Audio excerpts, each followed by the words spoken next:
Vous avez en France, début de campagne présidentielle, des gens qui hurlent « souveraineté, souveraineté, souveraineté », mais c'est totalement irresponsable. Ou qui hurlent leur haine de la migration, c'est totalement irresponsable. Dans le monde actuel, c'est la peur de perdre des prérogatives politiques qui servent à la classe politique. Arrêtons avec cette géopolitique, elle est inhumaine. Parce que, qui dit géopolitique, oublie de dire géographie humaine.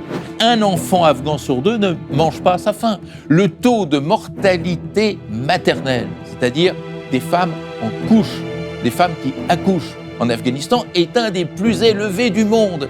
Qui s'intéresse à ça ? Mais c'est ça le vrai problème. Moi, mon problème n'est pas de savoir si la diplomatie qatari en sort renforcée ou pas. Mon problème, c'est de savoir que vont devenir les Afghans.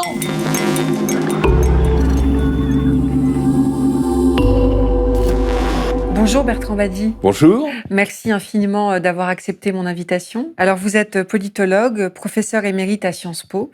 Vous observez, Bertrand Badi, avec grande acuité les mutations de la carte mondiale et vous analysez avec beaucoup de finesse, il faut le reconnaître, les nouveaux enjeux et les défis caractéristiques d'un ordre international bouleversé, selon vous, par les crises sociales, climatiques et sanitaires.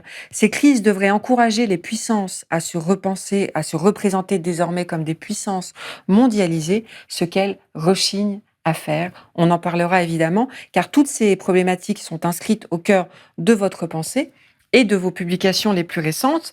La France, une puissance contrariée, l'état du monde 2022, que vous co-dirigez avec Dominique Vidal aux éditions La Découverte, et les puissances mondialisées, repenser la sécurité internationale aux éditions Odile Jacob. Donc ces problématiques vont évidemment guider notre entretien autour d'un axe majeur, Bertrand Badi. La puissance ne mène plus la géopolitique internationale. Est-ce que vous pouvez nous expliquer ? Oui, alors, la puissance, c'est le concept fétiche des relations internationales, et ça depuis des siècles. Depuis, finalement, l'apparition des États-nations sur la carte de l'Europe, nous sommes à la fin du Moyen-Âge, à la Renaissance, et ces quelques siècles qui vont alors se succéder, créant ce qu'on appelle le système westphalien. Qu'est-ce que c'est que le système westphalien ? C'est celui qui sort de la paix de Westphalie. Qu'est-ce que c'est que la paix de Westphalie ? C'est les traités qui ont mis fin à la guerre de 30 ans et qui ont dessiné la carte moderne de l'Europe, c'est-à-dire cette juxtaposition d'États-nations. Et le système international est apparu comme ça. Avant, il n'y avait pas de système international. À l'époque féodale, il n'y avait pas de système international. Il y avait un système impérial, un système pontifical, un système fragmenté, segmentaire. Il n'y avait pas cette juxtaposition d'États-nations souverains. Ça a été révolutionnaire à la Renaissance. Alors, juxtaposition d'États souverains, ça veut dire quoi ? Ça veut dire que s'il y a des dissensions, des différends entre ces États, comment allons-nous les régler ? Puisque ce sont des États souverains, ils n'obéissent à personne. Et est apparue ainsi une double idée qui va guider les relations internationales jusqu'à aujourd'hui. Première idée, si ça va très mal, on se fait la guerre. C'est-à-dire une banalisation de la guerre qui apparaît dans cette construction intellectuelle et politique comme presque fonctionnelle. C'est-à-dire la guerre, ça sert à régler les différends entre États. La guerre, ça sert à quelque chose. C'est quand même terrible quand on y pense. Et puis la deuxième idée, si on veut faire la guerre en bonne position, il faut être puissant. Sinon, effectivement, on est mangé par le voisin plus puissant.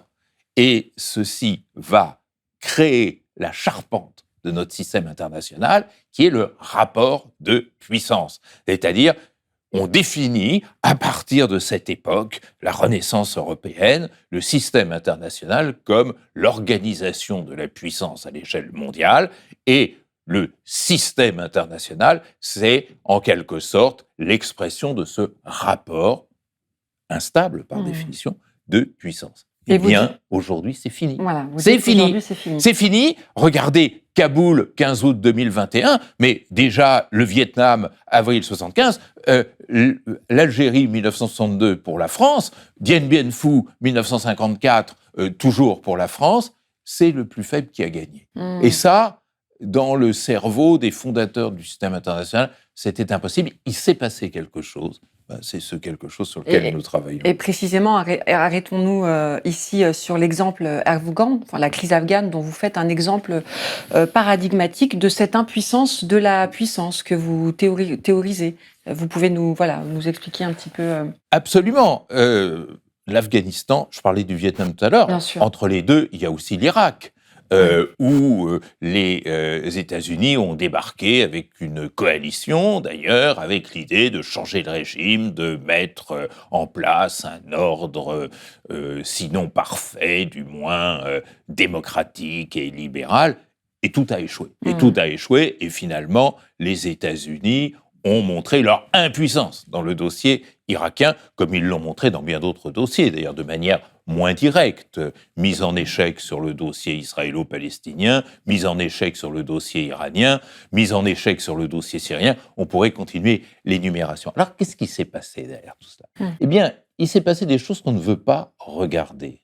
Et comme on ne veut pas les regarder, notamment les princes qui nous gouvernent, eh bien, le monde va de plus en plus mal, parce que quand vous êtes atteint d'une maladie et que vous faites du déni, que vous ne voulez pas voir cette maladie en face, que vous ne voulez pas écouter les médecins qui vous expliquent la pathologie dont vous souffrez, eh bien, ça va de mal en pire. C'est-à-dire, le mal s'aggrave. Et qu'est-ce qu'on ne veut pas regarder ? Alors justement, on ne veut pas regarder, d'une façon générale, je dirais, les mutations du système international. Alors là, il y a énormément de choses à dire, mais concentrons-nous sur les exemples que vous me mettez sous les yeux. On ne veut pas voir que la guerre a muté. Et ça, c'est quelque chose de fondamental. La guerre, je l'ai très brièvement exposé tout à l'heure de manière introductive, au sens classique du terme, c'est un choc de puissance. C'est comme ça qu'on l'a défini. Deux États ou des coalitions d'États qui s'entrechoquent, et ceci a existé jusqu'à la fameuse guerre froide, qui opposait deux blocs, deux États. La guerre froide, c'était un choc de puissance. Or, aujourd'hui, qu'est-ce que l'on constate ? Que la plupart, 90% des conflits qui affectent la planète ne sont pas des conflits entre États, ne sont pas des chocs de puissance, n'opposent pas des armées entre elles, mais résultent d'une décomposition profonde des sociétés, je suis durkheimien, j'aime bien employer ce terme, une pathologie sociale.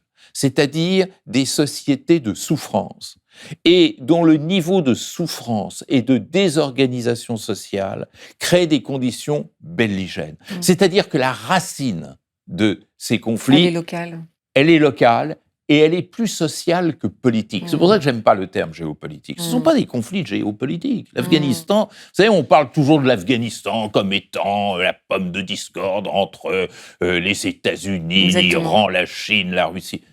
L'Afghanistan, je vais vous livrer un scoop. L'Afghanistan, c'est d'abord et avant tout 38 millions d'Afghans.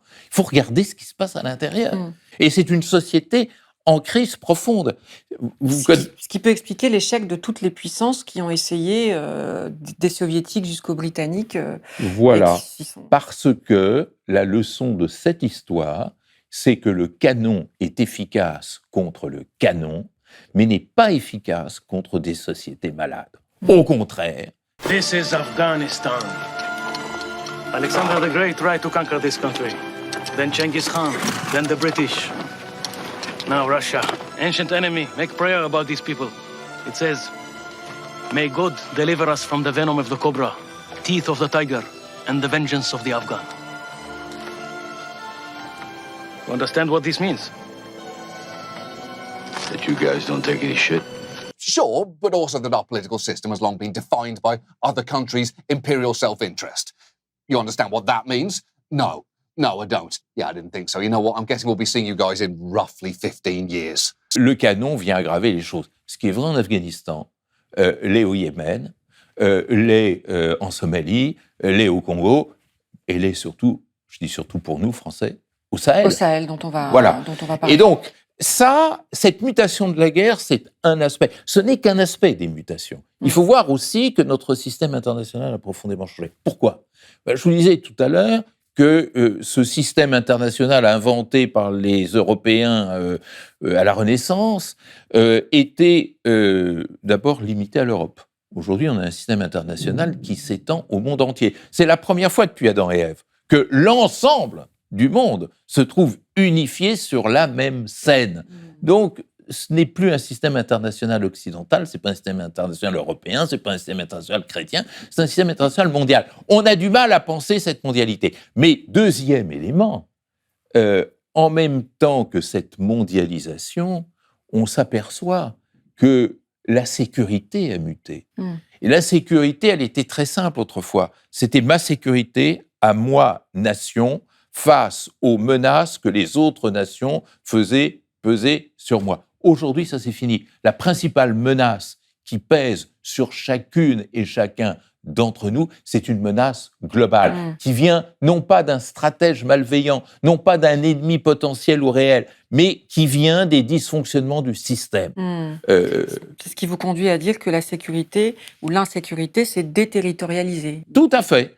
Et du coup, tout s'en trouve modifié. C'est-à-dire l'idée de, effectivement, territorialisation du politique, l'idée de frontières, mais aussi l'idée de défense nationale, c'est-à-dire de défense et de protection et de sécurité. Ce n'est plus la même chose. Alors, il faut bien avoir en tête, pour qu'il n'y ait pas de malentendu entre nous, que cette nouvelle insécurité ou cette nouvelle menace globale, elle tue deux fois. Et ça, c'est très important. Elle tue d'abord en elle-même. La faim dans le monde, c'est 9 millions de morts par an. Le changement climatique, c'est 8 millions de morts par an. L'insécurité sanitaire, on n'ose même plus compter en ces temps de Covid. Donc ça, c'est une première mort. C'est un premier bilan qui est déjà gigantesque. Le terrorisme, c'est entre 10 000 et 40 000. C'est pas la même échelle. Et les conflits interétatiques, il n'y en a pratiquement plus. Mais c'est cette insécurité globale, cette menace globale tue une deuxième fois en cela qu'elle structure, organise, je dirais même donne naissance à la plupart des conflits que nous connaissons actuellement. Derrière le conflit sahélien, il y a quoi ? Il y a de l'insécurité climatique. Vous savez qu'au Sahel, la désertification progresse de 10 cm par heure. Il y a de l'insécurité alimentaire. C'est un des espaces mondiaux où on meurt le plus de faim. Il y a de l'insécurité économique avec une montée de la pauvreté, une insécurité démographique avec une explosion démographique qui n'est pas contrôlée, l'insécurité institutionnelle parce que les États ne fonctionnent pas. Si vous mettez bout à bout toutes ces insécurités qui ne viennent pas d'un voisin malin ou malveillant, mais du dérèglement du système, eh bien vous créez les conditions d'un conflit dont profitent les entrepreneurs de violence. Qui c'est les entrepreneurs de violence ? C'est les djihadistes, c'est ce que d'autres appellent les terroristes qui viennent surfer. Ça peut être des mercenaires. Ça peut être des mercenaires, ça peut être des groupes d'autodéfense, ça peut être des trafiquants, des narcotrafiquants, ça peut être plein de monde. Est-ce que selon vous, ce constat-là que vous faites sur le Sahel a conduit, c'est ce qui a pu motiver Emmanuel Macron à revoir la stratégie militaire de la France en annonçant un désengagement partiel, progressif, que certains, donc ça a suscité évidemment des réactions pas très positives de la part du Mali notamment, qui a jugé que c'était quasiment un abandon. Est-ce que vous pensez que c'est cette prise de conscience-là qui a favorisé cette décision de désengagement progressif ? Dans sa campagne présidentielle de 2017, Emmanuel Macron avait dit qu'il fallait revoir ses interventions extérieures. Cette révision n'a pas eu lieu. Il a été comme, je dirais, aspiré par la vieille logique étatique dont il avait la charge dès lors qu'il avait été élu président de la République. Mais je crois que son comportement actuel s'explique ainsi que vous le dites, mais comme autrefois la politique de retrait amorcée par Barack Obama, confirmée par Trump et poursuivie par Biden. C'est-à-dire que les puissances intervenantes, et il faut bien dire que c'est surtout les États-Unis et la France, mais aussi d'un certain point de vue la Grande-Bretagne, etc., les puissances intervenantes s'aperçoivent que ça ne marche jamais. C'est pas que ça marche. Contre-productif, oui. Alors, d'abord, ça ne marche jamais, c'est-à-dire ça ne marche pas de façon minoritaire, ça ne marche jamais. Il n'y a pas une intervention de ce type dont on peut dire « Ah bah oui, elle a rétabli la situation, c'est très bien ». Mais comme vous dites, non seulement ça ne marche pas, mais c'est contre-productif. C'est contre-productif parce que quand vous intervenez, vous faites des bavures, par définition. Et rappelez-vous l'affaire de Bounty en janvier dernier, lorsqu'un mariage a été décimé par des bombardements imputés à la France. Il y a eu un rapport des Nations Unies quand même très clair là-dessus. L'armée française dit n'avoir ciblé que des djihadistes. Mais une enquête menée par la MINUSMA, la mission de l'ONU au Mali, avance une toute autre version. Selon elle, ce sont des civils réunis pour un mariage qui ont été visés. On ne peut pas dire que la France a fait un massacre, que l'armée française a fait un massacre. On doit dire que dans la logique d'intervention, ce drame est presque inévitable. Donc c'est déjà une source d'aggravation, parce que ça ajoute la mort à la mort. Mais surtout, et c'est là l'essentiel, on le voit tant en Afghanistan qu'au Sahel, les interventions venues de l'extérieur, et surtout lorsqu'il s'agit de l'ancienne puissance coloniale ou de la superpuissance impérialiste, créent des réflexes nationalistes qui profitent à ceux que j'appelais les entrepreneurs de violence, c'est-à-dire ceux qui savent encadrer cette conflictualité pour en tirer bénéfice, c'est-à-dire pour renforcer leur influence, leur présence, leur implantation. Et c'est ce qui a réussi à Daesh en Irak, c'est ce qui réussit au groupe de soutien à l'islam et au monde musulman au Sahel, c'est ce qui a réussi aux talibans en Afghanistan. Le plus surprenant et le plus paradoxal, c'est qu'en ce moment, ça risque de profiter à Daesh contre les talibans. Voyez-vous. Donc, il y a une dynamique qui se retourne contre les intentions. Et précisément, ces retraits qu'on peut qualifier de chaotiques, en tout cas pour les États-Unis en Afghanistan et pour la France au Sahel, accélèrent la réorganisation. Alors, je sais que vous n'aimez pas le terme de la carte, on va dire géopolitique internationale. On le voit avec l'émergence de nouveaux acteurs. Le Qatar, pour ce qui concerne les négociations avec les talibans en Afghanistan. La Russie et la Chine, qui consolident leur présence en Afrique. Et là où Paris disparaît légèrement, on va dire, enfin, c'est pas une disparition, mais en tout cas, son influence s'y réduit. Comment vous analysez ça, cette réorganisation-là? Alors, je ne la nie pas. Je ne dis pas que la géopolitique a disparu. Je dis simplement que ce n'est plus la matrice des relations internationales. C'est ça qui est important. Autrefois, c'était la matrice. C'est-à-dire, le monde s'organisait en fonction de cette compétition politique interétatique. Aujourd'hui, c'est fini. Alors, ça ne veut pas dire que le phénomène disparaît, ça veut dire qu'il n'est plus majeur. Effectivement, ce que vous avez dit est parfaitement exact. Le Qatar a été un des grands bénéficiaires de ce changement, je dirais, de décor en Afghanistan, et plus qu'un changement de décor, ce changement, je dirais, d'identité du régime. De même, la Turquie, l'Iran, le Pakistan ont su se positionner. La Russie et la Chine, qui ont plus, ce n'est pas un compliment, c'est un constat, de fluidité et de souplesse diplomatique que les Occidentaux, parce qu'ils font ce que j'appellerais la catch-all diplomatie, c'est-à-dire la diplomatie attrape-tout. Dès qu'on peut s'entendre avec quelqu'un, on ne cherche pas à savoir si on est d'accord ou pas d'accord, mais on monte, je dirais, des opérations de concorde ou de convergence ponctuelle. Tout ça, c'est vrai, mais tout ça, si vous permettez, c'est le petit bout de la lorgnette. C'est le petit bout de la lorgnette, parce que la grande question qu'il faut apprendre à se poser, je dis apprendre parce que ça ne vient jamais spontanément, et c'est ça le drame.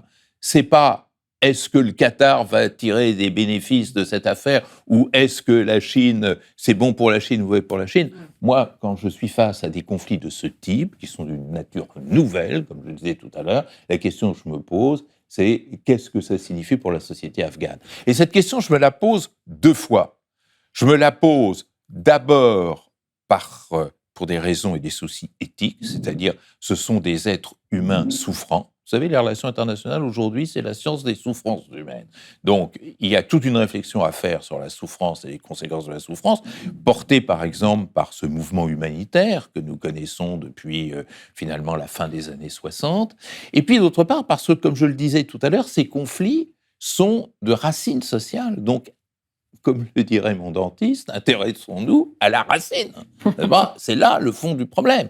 Et ça, on ne le fait jamais. Moi, je suis époustouflé de voir, d'entendre, depuis le 15 août 2021, des milliers d'analyses savantes et sophistiquées sur la modification géopolitique qui ressort de la crise afghane et du changement de régime, je ne lis pratiquement rien sur ce la que réalité. quelques ONG courageuses nous disent ou que les Nations Unies ont le courage de nous dire à travers le programme alimentaire mondial, qui nous dit qu'attention, il y a 38 millions L'insécurité d'Afghans, alimentaire. et sur ces 38 millions d'Afghans, il y en a pratiquement 15 millions qui ne mangent pas à leur faim. Un enfant afghan sur 2 ne mange pas à sa faim. Le taux de mortalité maternelle, c'est-à-dire des femmes en couche, des femmes qui accouchent en Afghanistan, est un des plus élevés du monde. Qui s'intéresse à ça? Mais c'est ça le vrai problème. Moi, mon problème n'est pas de savoir si la diplomatie qatari en sort renforcée ou pas. Mon problème, c'est de savoir que vont devenir les Afghans. Et alors, les Afghans, on commence à s'y intéresser quand c'est les Afghans des villes, n'est-ce pas? Nous dirait La Fontaine, les Afghans des villes et les Afghans des champs. Mais alors, les Afghans des champs, qui sont ceux qui meurent actuellement, qui sont dans une situation effroyable de démantèlement de fait du système foncier, c'est-à-dire ils ne savent même pas quelle terre ils peuvent et ils ont le droit de cultiver, toute cette anarchie mortifère qui caractérise la société afghane et qui crée des réflexes de lassitude et finalement d'acceptation passive de changement de régime, se disant finalement dans les campagnes retirées d'Afghanistan, où quand même réside la majorité de la population, si les talibans arrivent au pouvoir, peut-être que la guerre cessera et on sera enfin soulagé. C'est ça le fond du problème. Alors, arrêtons avec cette géopolitique. Elle est explicative de peu de choses aujourd'hui. 2, elle est totalement inefficace lorsqu'elle se veut prescriptive. On le voit bien, tous les grands coups géopolitiques post-bipolaires, ça a été le bide complet. Et 3, elle est inhumaine, parce que qui dit géopolitique oublie de dire géographie humaine. Vous savez, c'est l'être humain qui est au centre des relations internationales. Pourquoi voulez-vous qu'au centre des sociétés, des nations, des entreprises, des écoles, des associations, des établissements de toute nature, il y ait des humains et qu'en relations internationales, il n'y ait que des diplomates et des soldats, comme disait Raymond Aron?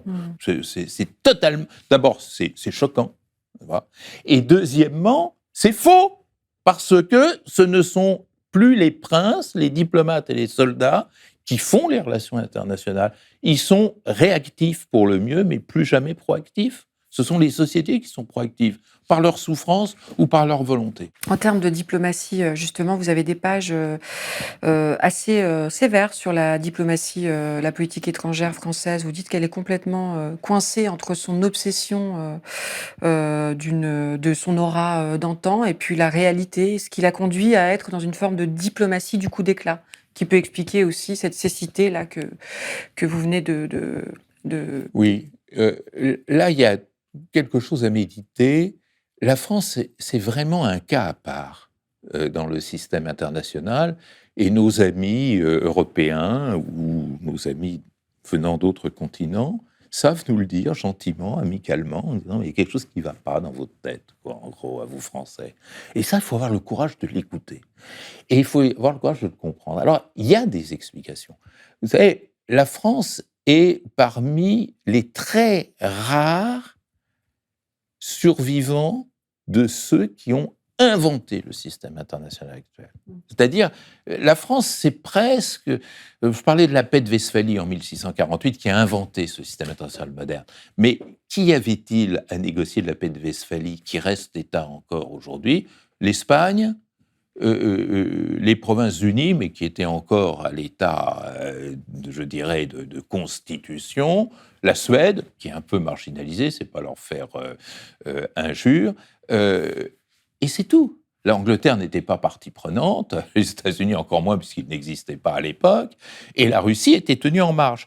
Donc ce système international qui a produit notre droit international, nos pratiques politiques, diplomatiques, c'est presque un héritage français. Alors, les Français, ils sont cramponnés. Voilà le premier problème. Deuxième problème, il y a eu une constante dans l'histoire française, depuis 1648, ce que vous disiez très bien il y a un instant, de quête du rang, d'obsession du rang. Combien d'hommes politiques, de femmes politiques vous disent et nous redisent, il faut absolument que la France protège son rang. D'autant que, depuis 1940, la France ne cesse de considérer que son rang est menacé. Alors, elle a eu la chance, grâce au général de Gaulle, d'arracher un siège de membre permanent au Conseil de sécurité, mais on sent que ce siège est fragile, contesté, mis en cause par beaucoup de monde. Donc, il y a cette obsession de garder son rang, un petit peu comme le vieil aristo qui n'est plus fortuné, mais qui veut à tout prix garder un blason doré qu'il redorerait lui-même, en quelque sorte. Donc, ça a donné au départ de grandes épopées, ça a donné Louis XIV, ça a donné Napoléon, ça a donné la Troisième République colonialiste, et puis ça a abouti au drame de 40, puis au drame de Dien Bien Phu, puis au drame de l'Algérie. Alors, il y a eu le moment gaulliste pour ranimer tout ça, obsession du rang. Or, ce n'est plus comme ça que l'on compte dans le monde actuel. Le monde actuel, il est sauvable, non pas si chacun veut conserver son rang, mais si on produit ce que j'appellerais de la solidarité égoïste. Qu'est-ce que c'est la solidarité égoïste? C'est-à-dire nous sommes dans un monde mondialisé, donc interdépendant, et nous avons besoin de solidarité pour que ce monde puisse fonctionner. Mais ça va très loin, parce que quand je parle de solidarité égoïste, je veux dire que le plus puissant a intérêt pour lui-même à faire en sorte que le plus pauvre ne s'enfonce pas dans la pauvreté et dans la faiblesse. Parce que la pauvreté et la faiblesse de l'autre menacent le riche et le puissant. C'est l'histoire du Sahel, c'est l'histoire de l'Afghanistan, et c'est plein d'histoires comme cela. Et du coup, il y a des dirigeants de la planète qui commencent à comprendre ça. Madame Merkel a compris qu'elle renforcerait l'Allemagne en mutualisant la dette européenne et donc en aidant les économies d'Europe du Sud. C'était pas par philanthropie qu'elle a fait ça. C'est uniquement parce qu'elle savait que c'était l'intérêt bien senti de l'économie allemande. De même, lorsqu'elle a commencé timidement à ouvrir les portes de l'Allemagne aux migrants, c'était pas par philanthropie, peut-être est-ce une dame généreuse, je la connais pas personnellement, mais c'était essentiellement parce que ces migrants lui étaient utiles et parce qu'elle savait que cette pression migratoire, si elle n'était pas soulagée, eh bien, allait se retourner contre l'Europe en général. 2 raisons égoïstes d'ouvrir la porte aux migrants. Ça, c'est l'intelligence de demain. Vous avez en France, début de campagne présidentielle, des gens qui hurlent « souveraineté, souveraineté, souveraineté », comme dirait le général de Gaulle en sautant sur leur chaise comme un cabri, mais c'est totalement irresponsable. Ou qui hurlent leur haine de la migration, c'est totalement irresponsable. Parce que, justement, ce monde sera sauvé si nous respectons cette règle de l'interdépendance et de la solidarité. Vous dites très bien, le grand péril, c'est la renationalisation de défis et d'enjeux qui sont globaux, en fait, comme on le voit effectivement aussi avec la crise sanitaire. Exactement, exactement. Et lorsqu'a commencé cette crise sanitaire et qu'on en a mesuré la nature dramatique, donc au printemps 2020, moi j'étais persuadé, dans ma grande naïveté de professeur tournesol, j'étais persuadé que l'on allait renforcer la gouvernance sanitaire globale. Parce que l'addition de 193 politiques sanitaires ne permettait pas de relever le défi. Or, en fait, on n'a pas arrêté de nationaliser cette crise. C'est-à-dire, rappelez-vous, guerre des masques, ça a commencé comme ça, quand on allait voler sur les tarmacs des caisses de masques destinées à un autre pays, guerre des tests, guerre des statistiques, c'est-à-dire, bien, le voisin, il fait moins bien que nous, chic, on a fait mieux, alors qu'en fait, si l'autre fait moins bien, regardez en ce moment, la Grande-Bretagne, ça repart, c'est terrible pour nous, parce que ça veut dire que si ça repart en Grande-Bretagne, ça va nécessairement repartir en France également. Et puis, guerre des vaccins, c'est-à-dire, surtout, il faut vacciner la Corrèze, et puis on verra plus tard pour le Zambèze. Bon, ce qui est totalement irresponsable, parce que si on ne vaccine pas le Zambèze, eh bien, il y a un variant qui va nous revenir et contre lequel notre vaccin national ne pourra rien. Donc, vous voyez, c'est une nouvelle grammaire. L'intérêt national n'est aujourd'hui audible et crédible que perçu et construit dans le cadre des intérêts globaux. Parce que nous dépendons de la globalité. Que ça plaise ou que ça plaise pas. Vous savez, il y a des gens qui vous parlent de démondialisation. Moi, ça me scie. J'imagine que le jour où on a inventé la brouette, il y a des gens qui vous parlaient de débrouettisation. Seulement, voilà, une invention, lorsqu'elle est posée, elle ne meurt pas. La mondialisation, c'est pas seulement des opérations économiques. C'est une transformation technologique profonde dans la communication, la numérisation, la digitalisation, comme on dit. C'est un nouveau mode d'interdépendance qui fait que la Chine et les États-Unis, aujourd'hui, sont interdépendants sur le plan économique, comme ça n'a jamais été le cas pendant la guerre froide entre l'URSS et les États-Unis. Le monde a changé. Il faut tenir compte de cela et savoir que notre chance de survie, elle est dans une saine gestion de la globalité. Bertrand Badi, comment analysez-vous cette dernière séquence diplomatique en France, rythmée par des crises, une succession de crises, évidemment la crise transatlantique avec les États-Unis au sujet de cette annulation de sous-marins australiens, de commandes de sous-marins australiens, jusqu'à la crise avec l'Algérie, qui ont été ponctuées par des rappels d'ambassadeurs incessants. Est-ce que vous l'inscrivez dans cette diplomatie de l'éclat dont on vient de parler? Oui, parce que toutes ces crises s'expliquent par cette obsession de la puissance dont je parlais tout à l'heure, de cette diplomatie du rang. La France est obsédée par le fait ou le projet d'avoir un siège dans l'Indo-Pacifique, d'exister comme puissance Indo-Pacifique. Est-ce que nos amis belges, nos amis italiens se soucient de ce genre de questions ? Et ne s'en souciant pas, est-ce que le peuple belge et le peuple italien est plus malheureux ? Et est-ce que les peuples du Pacifique en souffrent ? Il y a là quelque chose, je dirais, de mythique dans notre pratique politique, d'obsessionnel, mais il y a plus que ça. On touche l'impossibilité, c'est-à-dire est-ce que véritablement, s'appuyant sur Wallis et Futuna, une Nouvelle-Calédonie qui va peut-être être indépendante et une Polynésie qui est tout à fait à l'autre bout du continent océanien, on peut s'imposer comme puissance indo-pacifique au moment où on se questionne sur le sens, la fonction de la puissance. Donc il y a plusieurs calculs qui s'entrechoquent et qui sont aussi faux les uns que les autres.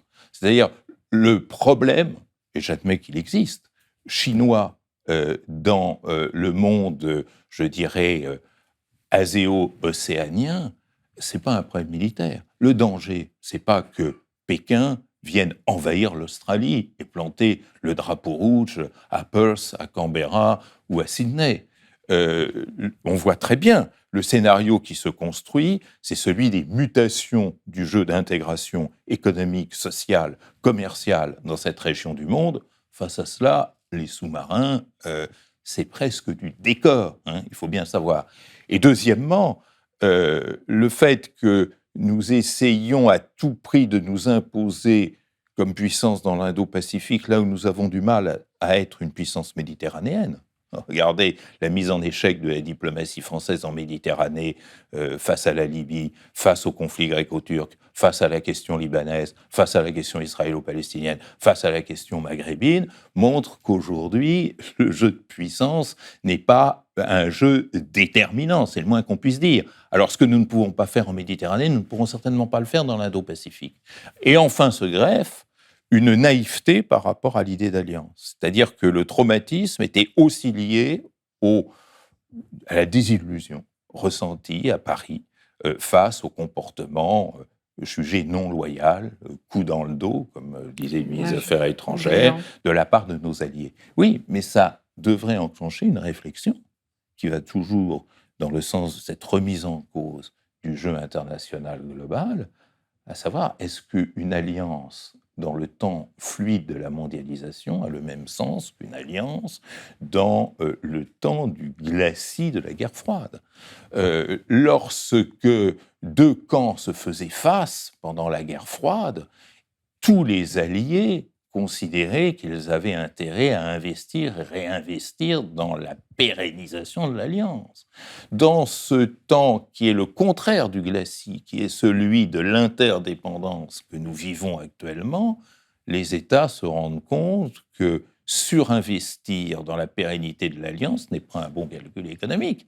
Et donc, effectivement, que ce soit M. Obama déjà, pas l'oublier, M. Trump de manière évidente et très rhétorique, ou M. Biden aujourd'hui, leur investissement dans l'Alliance atlantique n'est pas le même que celui qu'on a connu du temps du général Eisenhower, de Kennedy, de Johnson ou de Nixon.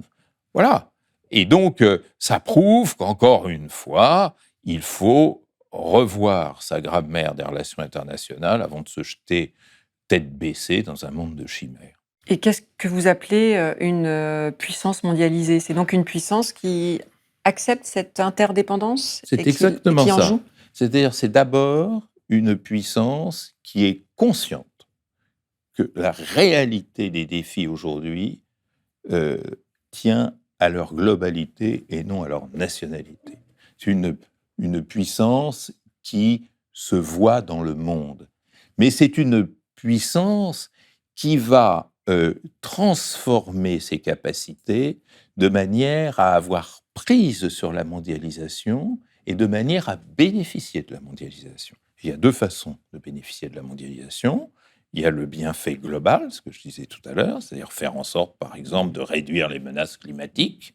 Mais il y a aussi, pourquoi l'éliminer, les bienfaits que l'on en retire à titre personnel. C'est-à-dire une gestion intelligente de la mondialisation à travers des recettes nouvelles, la mobilisation d'instruments nouveaux, c'est aussi une manière de s'enrichir soi-même directement. Alors, effectivement, mon livre s'appelle « Les puissances mondialisées ». On n'y trouvera pas la liste des heureux élus, ni une sorte de palmarès Jeux olympiques qui a la médaille d'or de la mondialisation. Parce que tout ça est en train de se faire dans la transition, dans le désordre, dans l'inachèvement. Mais pour moi, c'est une tension vers. C'est-à-dire il y a des pays qui réorientent leur boussole vers cette mondialisation de la puissance. L'Allemagne, le Japon. Alors l'Allemagne et le Japon, c'est intéressant. Pourquoi sont-ils devenus peut-être un peu plus que les autres des puissances mondialisées? C'est parce qu'on ne leur a pas laissé le choix. Des faits, lors de la Seconde Guerre mondiale, ils ont été de fait démilitarisés. Et ça les a aidés à trouver autre chose. Nos amis japonais parlent d'eux-mêmes, enfin mes collègues japonais politistes parlent du Japon en disant a global civil power. C'est intéressant, une puissance civile mondialisée ou globalisée, comme vous voulez. Et puis, il y a ceux des États qui n'étaient pas de l'ancien système international et qui pensent qu'en jouant, en misant sur la mondialisation, ils peuvent y trouver leur place.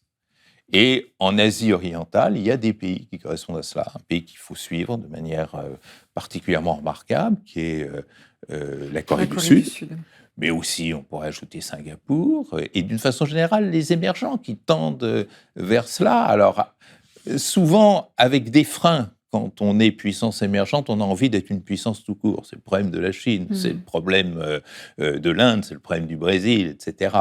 Mais vous avez des nouvelles puissances qui tendent vers la mondialisation. Puis vous avez aussi des vieilles puissances qui se recyclent dans la mondialisation. Je pense à un pays dont on a un petit peu parlé, toujours en bien d'ailleurs dans le contexte actuel, qui est la Nouvelle-Zélande.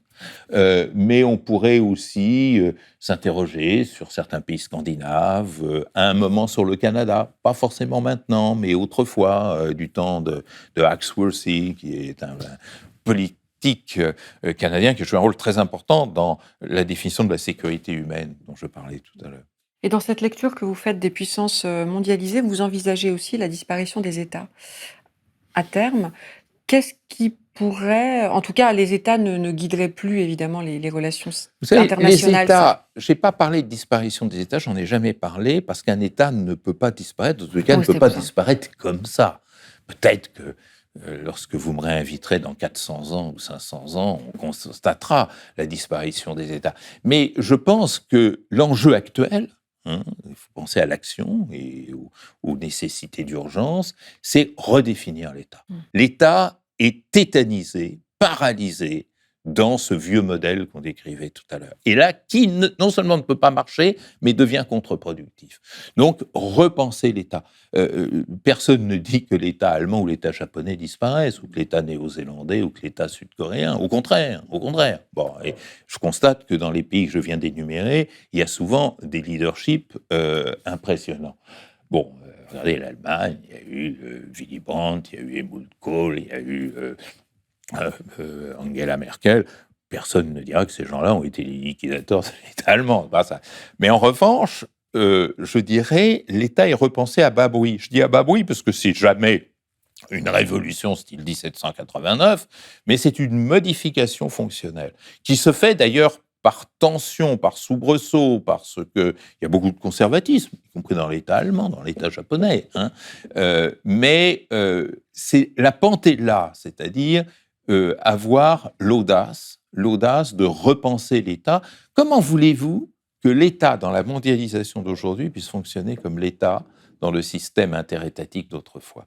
Vous savez, moi, j'appartiens à une drôle de génération, pas vous, parce que vous êtes trop jeune pour ça, mais moi, j'appartiens à une génération de gens qui sont nés dans un monde et qui vont mourir dans un autre monde. Je suis né dans un monde interétatique, où l'État n'était non seulement pas un problème, mais était la planche de salut. Il faut voir ce qu'était l'État pendant les 30 Glorieuses, ce qu'était l'État français à la Libération, c'est l'État de l'École nationale d'administration, c'est l'État des nationalisations, c'est l'État garanti d'une politique économique, de la planification, c'est le grand temps des grands planificateurs, etc.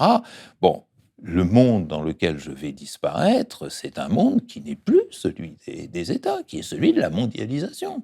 Et il faut bien adapter cet État à la mondialisation. Et ça ne se fait pas. Ça ne se fait pas. Et ça, c'est quand même le grand désespoir. Comment peut-on, si on était martien, comment pourrait-on juger, apprécier, évaluer une campagne présidentielle qui porte sur les sujets que nous entendons aujourd'hui et qui ne se prononcent jamais sur cette grande mise à jour de l'État dans les conditions nouvelles de la mondialisation. Moi, j'attends des propositions. Comment vous l'expliquez ?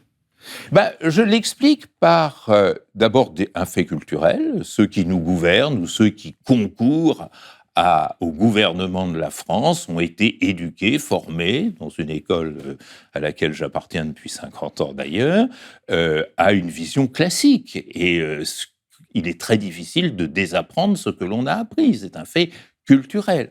Mais il y a aussi, je dirais, deux autres éléments qui se greffent là-dessus.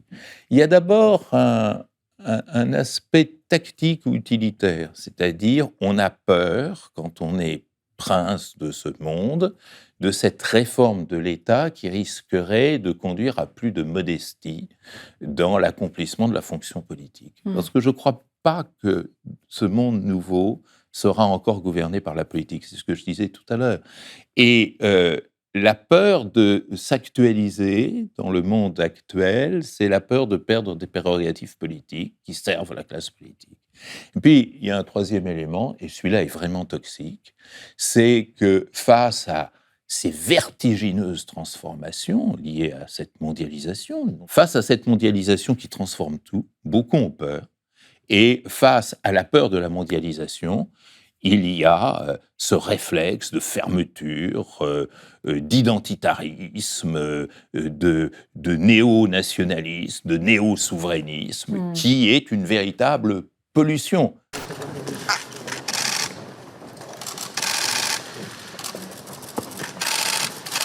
Si je suis élue présidente de la République française le 24 avril prochain, de vous apporter le soutien de la France et de son peuple pour réorienter une Union européenne dont la brutalité idéologique attente à l'idée même de souveraineté. Azt nem tudom, milyen érzés franciának lenni, de azt tudom, hogy milyen magyarnak.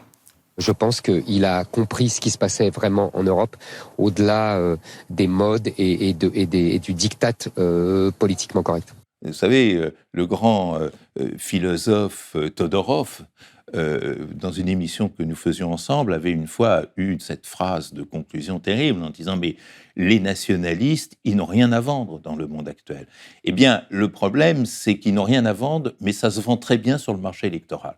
Ça se vend très bien chez ceux qui ont peur de la mondialisation. Alors qu'il faut aimer cette mondialisation qui a apporté tellement de bienfaits. Et ceux qui ont peur de la mondialisation, ils ferment les portes, les fenêtres, les volets, ils verrouillent et ils considèrent que c'est dans l'ambiance identitaire, Zemmouro-Le Péno-Trumpienne, on pourrait ajouter Orban, Salvini et tout un tas de joyeuderies de cette nature, c'est cette ambiance-là qui est en train, effectivement, de bloquer le processus de transformation, parce que c'est vrai que ça parle à celles et ceux qui ont peur, dès lors qu'on ne leur propose pas autre chose. Moi, je suis affolé de voir comment la gauche a disparu, alors que la gauche pourrait offrir un programme de mondialisation de gauche, qui fait sens. Ce serait quoi une mondialisation de gauche? Eh bien, le rehaussement du multilatéralisme, le rehaussement du solidarisme dans le sens de ce que je disais tout à l'heure, de la régulation économique internationale, de l'altérité. C'est-à-dire, moi, ce qui me désole dans ce monde, ce qui me frappe et me désole en même temps dans le monde actuel, c'est que on n'aime pas l'autre, on n'aime pas la différence. On professe un universalisme qui n'est rien d'autre qu'un faux semblant de la projection de soi sur les autres. La bonne mondialisation, c'est celle qui va vers l'autre, où on tend la main à l'autre, et vous verrez que quand on fait ça, on gagne toujours. Et moi, j'ai eu la chance dans ma vie, hélas, maintenant plus longue derrière que devant moi, de visiter 120 pays de ce monde, des 5 continents. Et à chaque fois, ce qui m'a frappé, c'est d'abord que les humains sont identiques partout. Hein. Figurez-vous qu'ils ont 2 bras et 2 jambes partout. Et puis, ils ont des joies, des peines, des enfants, de la famille, des amis, des peurs, des espoirs, etc. C'est partout pareil, partout pareil. Mais surtout, j'ai vu qu'à partir du moment où on reconnaît l'autre, à partir du moment où on n'humilie pas l'autre, l'humiliation a été un poison perpétuel dans les relations internationales. À partir du moment où on reconnaît l'autre comme son ami, eh bien, on crée, on produit de la paix. Et cette micro-production... On produit de la paix. Voilà.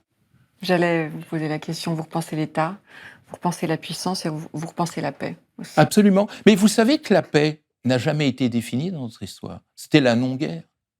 Et maintenant, la chance que nous offre la mondialisation, c'est la paix positive. C'est-à-dire ce que le programme des Nations Unies pour le développement, le magnifique PNUD, qui est une très belle institution, appelle « libérer de la peur »,« free from fear », libérer de l'insécurité alimentaire, libérer de l'insécurité sanitaire, libérer de l'insécurité environnementale, libérer de l'insécurité économique, etc. Eh bien, c'est ça le programme de paix, et c'est de travailler ensemble. En persan, il y a un très beau proverbe qui dit « del bedel roh dale », c'est-à-dire d'un cœur à un autre, il y a toujours un chemin. Bon. Le problème, c'est que pour des raisons souvent politiques, mais aussi économiques, on considère que ce n'est pas le bon chemin à prendre. Voilà. À tort. À tort. Merci infiniment Bertrand Badi pour cet entretien. Merci. Merci à vous. Si vous avez aimé cet entretien, n'hésitez pas à le partager sur les réseaux sociaux.